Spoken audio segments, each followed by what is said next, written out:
Assalamualaikum warahmatullahi wabarakatuh. Perkenalkan, nama saya Muhammad Nur Akbarsyah dengan NIM 2009 025 02 026. Pada kesempatan kali ini, saya akan membahas mengenai perilaku konsumen. Baik, yang pertama yaitu pengertian perilaku konsumen. Perilaku konsumen adalah kecenderungan konsumen dalam melakukan konsumsi untuk memaksimumkan kepuasannya. Perilaku konsumen ini tentunya akan memengaruhi asumsi konsumen dan pada akhirnya tentu akan memengaruhi permintaan akan barang dan jasa dan pendapatan serta laba perusahaan yang memproduksi barang dan jasa tersebut. Yang pertama, perilaku konsumen. Seperti disinggung yang di atas, konsumen akan memuaskan konsumsinya sesuai dengan kemampuan barang dan jasa yang dikonsumsinya serta kemampuan konsumen untuk barang dan jasa tersebut. Dengan demikian, terlihat bahwa kepuasan dan perilaku konsumen dipengaruhi oleh hal-hal berikut. Yang pertama, nilai guna barang dan jasa yang dikonsumsi. Barang dan jasa untuk memuaskan kebutuhan dan keinginan konsumen. Kemampuan konsumen untuk mendapatkan barang dan jasa. Daya beli dari income konsumen dan ketersediaan barang di pasar. Kecenderungan konsumen dalam menentukan pilihan konsumsi menyangkut pengalaman masa lalu, budaya, selera, serta nilai-nilai yang dianut seperti agama, adat istiadat, kebiasaan, dan sebagainya. Yang kedua, nilai guna. Nilai guna dari barang dan jasa adalah kemampuan barang dan jasa tersebut dalam memuaskan kebutuhan dan keinginan konsumen. Oleh karena itu, maka ada kalanya suatu barang dan jasa meningkat atau berkurang nilai gunanya bagi konsumen, tergantung dari kondisi yang dihadapi konsumen. Misalnya, nilai guna karena tempat, nilai guna karena waktu, dan sebagainya. Selanjutnya, nilai guna dapat dikelompokkan menjadi beberapa jenis. Yang pertama, nilai guna objektif adalah nilai guna sesuai dengan kemampuan barang dan jasa dalam memuaskan kebutuhan tanpa dipengaruhi oleh persepsi atau selera dari konsumen. Yang kedua, nilai guna subjektif adalah nilai guna yang dipengaruhi oleh anggapan atau persepsi konsumen dalam menggunakan barang dan jasa yang dikonsumsinya. Ketiga, nilai guna total adalah nilai guna total dari total akumulasi kemampuan dan jasa dalam memuaskan kebutuhan konsumen. Nilai guna marginal. Nilai guna marginal adalah tambahan nilai guna utility karena tambah satu unit konsumsi barang dan jasa. Informasi nilai guna marginal dapat dijadikan dasar untuk menentukan tingkat konsumsi yang menghasilkan kepuasan maksimum. Nilai guna marginal makin lama makin berkurang, sehingga bila tambahan konsumsi diteruskan, maka nilai guna marginal akan menjadi negatif. Nilai guna dan kepuasan konsumen. Bahasan berikut menguraikan kaitan antara biaya yang dikeluarkan konsumen mendapatkan barang dan jasa yang dikonsumsinya dengan nilai guna yang dapat serta kepuasan yang dirasakan konsumen. Setelah mengkonsumsi barang dan jasa tertentu, kaitan antar ketiga subjek di atas dapat dilihat, yaitu biaya suatu barang dan jasa di mata konsumen berbanding lurus dengan nilai guna barang tersebut. Bila nilai guna meningkat, maka selayaknya harga atau P barang dan jasa tersebut juga meningkat. Begitupun sebaliknya. Nilai guna suatu barang dan kepuasan di mata konsumen adalah berbanding lurus dengan memaksimumkan kepuasan, berarti memaksimumkan nilai guna barang yang dikonsumsi. Agar kepuasan konsumen maksimum, maka nilai guna barang yang dikonsumsi juga harus maksimum. Materi selanjutnya yaitu konsep dan pengertian elastisitas.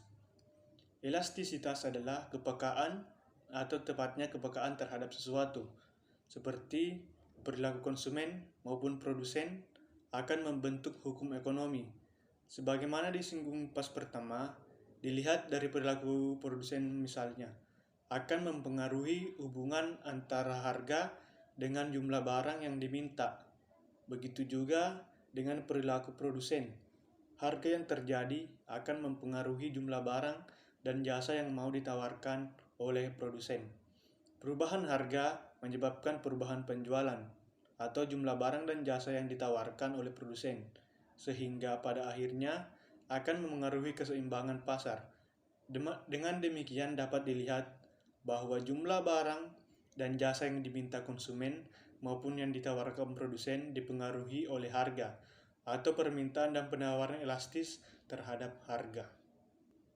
Elastis permintaan adalah kepekaan permintaan terhadap perubahan faktor-faktor yang mempengaruhi permintaan, seperti harga barang dan jasa, pendapatan konsumen, dan lainnya. Elastisitas harga. Perubahan permintaan atau Q karena perubahan harga atau P, perubahan permintaan konsumen karena berubahnya harga jual dari barang dan jasa yang ditawarkan. Turun naiknya harga jual akan mempengaruhi minat dan kemauan konsumen untuk mengkonsumsi barang dan jasa. Hal ini pada gilirannya akan mempengaruhi besarnya permintaan akan barang dan jasa. Elastisitas ini dapat juga mempengaruhi permintaan akan barang distribusi. Permintaan terhadap barang dan jasa yang harganya naik menyebabkan ke barang substitusi atau barang pengganti, atau sebaliknya. Dengan demikian, maka elastisitas harga barang utama dengan barang pengganti adalah berhubungan terbalik. Barang pelengkap. Permintaan terhadap barang utama dengan barang-barang pelengkapnya adalah searah, misalnya mobil dengan ban, nasi dengan lauk, adalah berbanding lurus. Artinya, bila permintaan ban mobil berubah, naik ataupun turun, karena harga mobil berubah, maka permintaan akan ban juga akan berubah. Bila permintaan mobil naik, maka permintaan ban juga akan naik, dan sebaliknya. Dengan demikian, maka elastisitas harga barang pelengkap berhubungan lurus dengan barang utamanya. Elastisitas pendapatan atau income konsumen adalah perubahan permintaan atau Q karena perubahan pendapatan, income atau I. Permintaan barang dan jasa oleh konsumen tentu sangat dipengaruhi oleh daya beli atau pendapatan dari konsumen. Di samping dipengaruhi juga oleh jenis barang dan jasa tersebut. Bila daya beli atau pendapatan berubah, maka permintaan akan barang dan jasa juga berubah. Elastisitas ini, pendapatan terhadap barang normal adalah searah. Bila pendapatan konsumen naik, maka permintaan akan barang dan jasa normal juga akan naik. Begitupun sebaliknya. Namun, untuk barang interior, elastisitas pendapatan atau income konsumen ini adalah berhubungan terbalik. Bila pendapatan konsumen naik, maka permintaan akan barang dan jasa interior akan berkurang, dan sebaliknya. Elastisitas lainnya, perubahan permintaan karena perubahan variabel permintaan seperti disinggung pada bab di muka. Berbagai aktivitas yang dilakukan dan keadaan yang dihadapi oleh produsen maupun konsumen akan mempengaruhi permintaan akan barang dan jasa. Berbagai aktivitas tersebut misalnya iklan. Aktivitas iklan yang dilakukan oleh produsen akan mempengaruhi minat konsumen dalam mengkonsumsi barang dan jasa. Bila iklannya efektif, maka elastisitas iklan terhadap permintaan adalah berbanding lurus. Bila iklannya naik, maka permintaan akan naik, dan sebaliknya. Kedua, infrastruktur atau prasarana distribusi.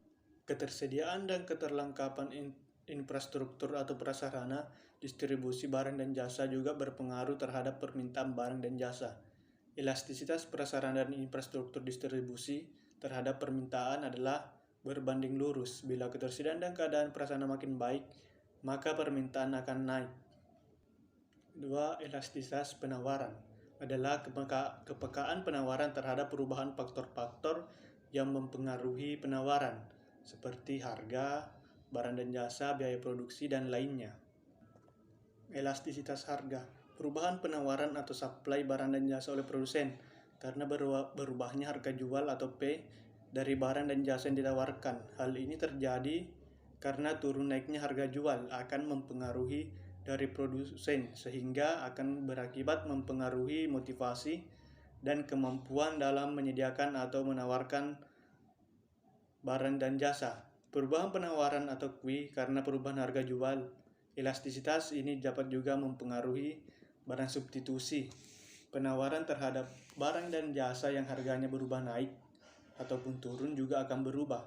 Berkaitan dengan barang substitusi ini, bila harga barang utama naik, maka permintaannya akan turun. Sekian dan terima kasih. Lebih dan kurangnya mohon dimaafkan. Wabillahi taufiq wal hidayah. Assalamualaikum warahmatullahi wabarakatuh.